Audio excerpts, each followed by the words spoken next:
ప్రజలను కాపాడే విషయంలో ప్రయత్నాలు ఎక్కడ ఆగకూడదని ఏపీ సీఎం చంద్రబాబు స్పష్టం చేశారు.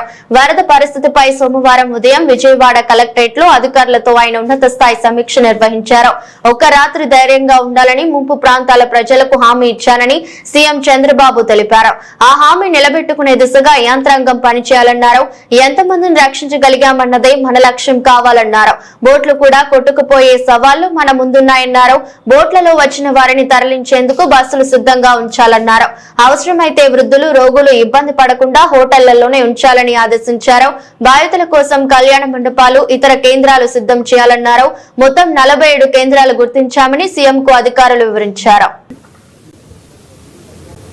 తర్వాత ఇప్పుడు వచ్చింది 1998లో 9,24,000 క్యూసెక్స్ డిశ్చార్జ్ అయింది. యాజ్ ఆన్ నౌ 9 గంటలకి 9,70,000 క్యూసెక్స్ ఆఫ్ వాటర్ డిశ్చార్జ్ అయింది. అప్పటికంటే ఇప్పుడు దగ్గర 50,000 క్యూసెక్స్ ఆఫ్ వాటర్ ఎక్కువ వచ్చింది.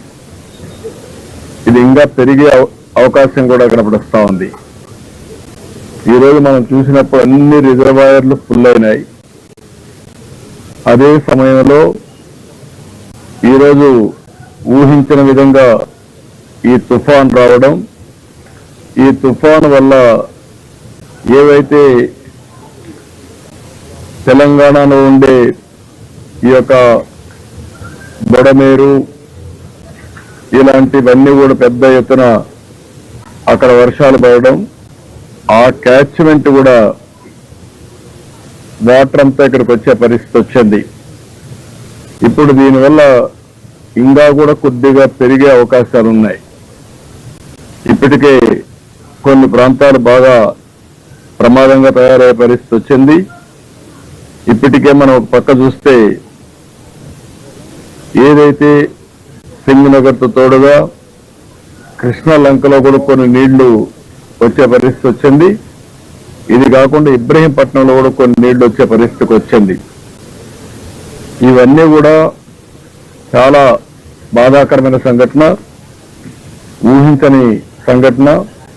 అయితే ఇప్పుడు మనం చేయగలిగేది దీన్ని సమర్థవంతంగా ఎదుర్కోవడం తప్ప ఇంకోటి లేదు.